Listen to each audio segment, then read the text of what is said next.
Welcome to another exciting episode of the $1 Million Peddlers. I'm Papergoy. And I'm Mr. Magazine.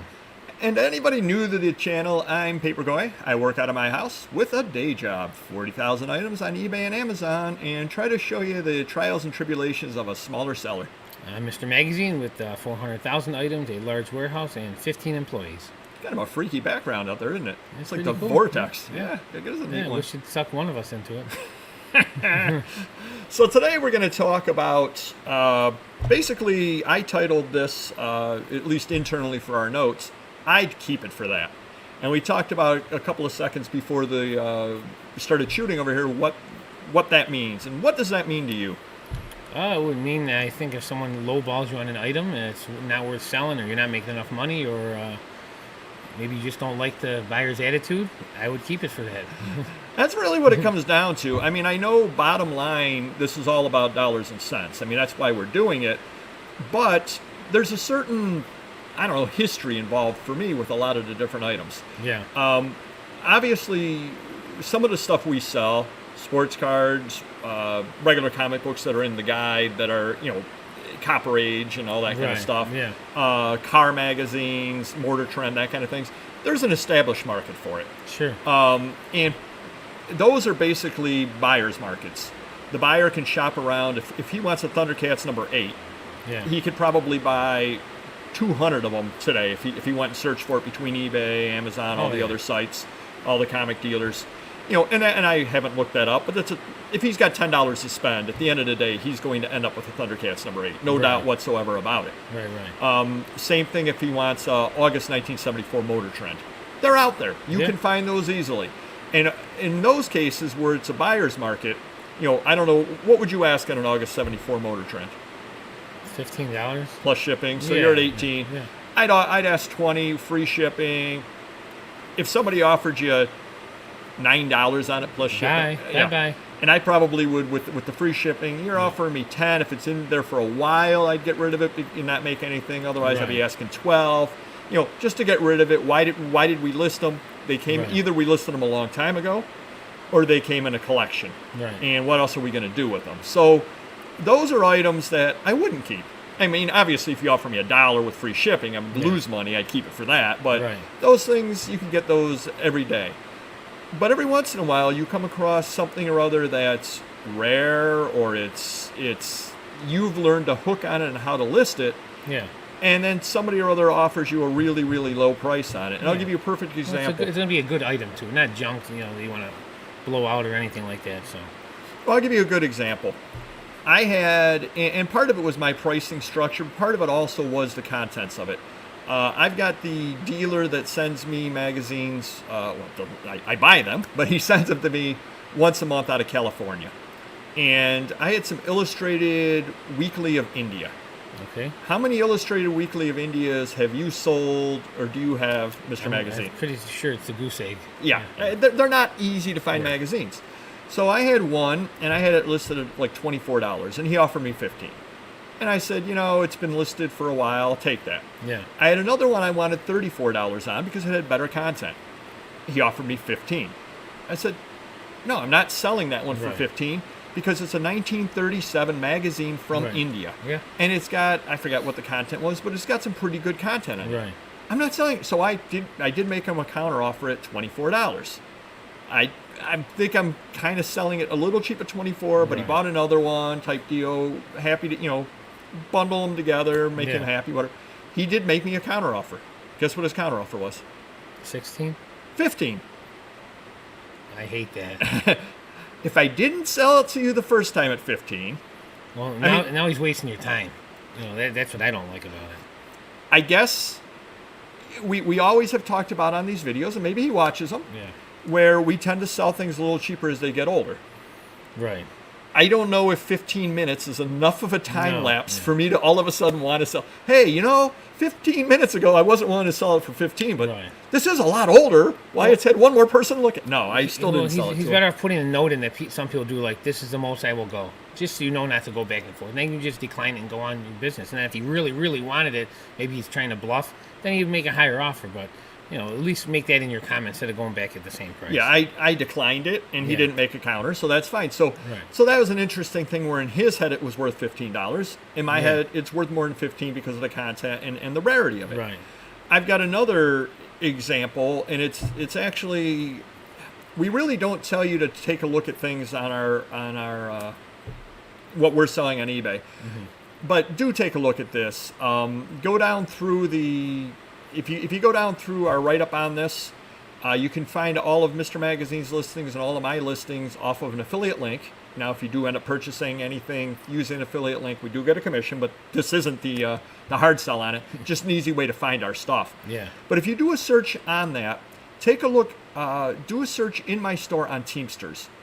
And it is the coolest piece of original art that I have. It's an editorial cartoon from the 1950s when the Senate was investigating the Teamsters and their organized crime. And it basically shows a guy hiding behind a tree with a poster up that says Teamsters. And he's got a gun in his back pocket, and he's obviously a mob guy. It is a really, really neat piece. And I picked it up, and I paid, I don't know, I paid over $100 for it. I know that off the, for certain off of Heritage. And it's a really, really neat piece, and it caught my eye. And I've got it listed for $400, $450, something rather like that, because it's a really, really nice piece. Sure. I've had multiple people offer me $150 and say, I'm not going to pay any more than that. That's all that it's worth. It's all that it's worth. I bought things like this for $150. I'll keep it for that. Yeah. It is cool enough looking that I'll keep it. Right. And if I die with it, I die with it. It's, I have $125 in it. Well, first off, I don't make anything at $150 by the time you take fees in, shipping, and all that kind of stuff. But even if somebody offered me $200 where I'm making $15, to make $15, I'd rather keep this item because it's eye-catching enough that, and it's one of a kind. That's the other thing about it. It's a piece of original art from the 50s. They're not making that anymore. No. And it's really, really a neat item. Yeah. Do you have any items like that? You don't want to fall in love with your items, right? But you just know that it's better than that, and somebody's going to come along, and somebody's going to say, fall in love with it like I did, and willing to pay the $300 to $400 on the item. Right. Do you have any items like that? Things that come to my mind are graded comics from CGC. We generally price them with higher comps, so it's good old stuff, higher grade.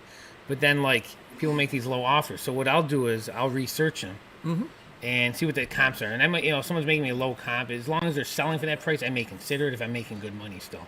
But other than that, I'll just hold off and stay firm. One of the problems that I see are people that don't know what they're doing when they sell an item. And people will then use the comps. And I've picked up a couple of really good old magazines that have sold. I'll just give you the perfect example. It's listed right now. It's, I cannot think of the name of it. It's a 1910 magazine. It's got an L. Frank Baum story in it. Do you know who L. Frank Baum is? Wizard of Oz. Wizard of Oz. Wow, look Thank at you. Thank Literary genius here. Thank you. So he did the Wizard of Oz. Well, I only found one sale in the last 5 years for $25. Wow. But that person didn't mention L. Frank Baum. So somebody doing research over on WorthPoint will find that sale for $25. I'm asking $150 on it. And they could say to me, this is sold for $25. Yeah. You're right, it did. For somebody that didn't mention L. Frank Baum. Right. I took the time to figure out he was in there. I took the time to do all the research. I think it's worth $150. Yeah. Well, I have that problem with a lot of buyers that, say hey, it's selling for less, or comps are less. I go, well, then get them there then. I go, or mine's either a higher grade, or you know what you're going to get if you're buying it from me. And you know what it's going to show up in the package. It's going to be professionally, packed. Buy it from him. If someone else has it cheaper, why are you bothering me? Bother them. That's what I tell you. I don't say it like that, but basically that's what I mean. Right, and this is even one of those where, I didn't scour the entire internet. This could be for sale in some site in Romania for all I know. I don't know. But searching the common sites, the Abe Books, the Amazon, the eBay, the various other books selling sites, I can't find another copy for sale. Right. So the fact that it sold for $25 3 years ago from somebody that didn't mention the most important thing in it, Right. You could throw that comp right out the window. No, that's a meaningless comp. Means nothing. Meaningless comp. Yeah. Because the person didn't even mention L. Frank Baum. Yeah. So I guess don't be afraid if it is a really good item that you're never going to find again, like that original art, or that you're going to have difficulty finding, like this L. Frank Baum. Don't succumb to the pressure, unless you're in a situation where you absolutely need money. Right. I mean, rent's due at the end of the month, and you've got it priced at $500, and somebody's offering you $200, and if you don't spend that, if you don't get that $200 in, you can't get your car to go to your day job. Yeah. Different story. Your desperate times call for desperate measures. Sure. But if you're not in that situation, hold out for your price if it's something or other that catches your eye, and keep it for that. I mean, one thing that I've done in the past is I've picked up some interesting pieces of artwork for sale, and I hang them on my wall. So in the meantime, I can actually enjoy them. Right. And if it sells for my price, great. I'll send it out, and guess what I'll do? I'll find another piece of artwork that I think is cool and hang it on my wall. Exactly. And ask price on that. And if it sells, great. And if it doesn't, I don't need that wall to be empty. I guess that's what it comes down to. Yeah. So be smart about using the comps, and be smart about if you've got something or other really good and really, really rare, be smart about it. Don't just sell it because, oh my God, this guy told me it's worth $30. And that, of course, how many times have you had that happen to you? Yeah, a lot. I've been dealing in this for years, and I never pay more than. Yeah. Okay, but you're looking to buy mine, which tells me what? What does that tell me? You've never found this one before. Yeah. So maybe... Or condition. Maybe he's finding off-grade stuff and you have a high-grade one or something. There's always some variables. I mean, that would be like me emailing you and saying, I bought Action Comics for years and I never pay more than $10. Yeah. Well, that's great. Yeah, great. You're buying Action number 722 for $6. That's not an Action number 1. Right. Well, again, they put in the notes sometimes, this offer is based on similar items going for this amount on eBay or whatever. And I'm like, well... maybe that title sells for $15, but not this particular issue, Right. And comics are probably the best example that you can ever see out of that. If I came in with a Hulk 179, what are you paying for it? $1. I come in with a Hulk 181, what are you paying for it? $1,000. Exactly.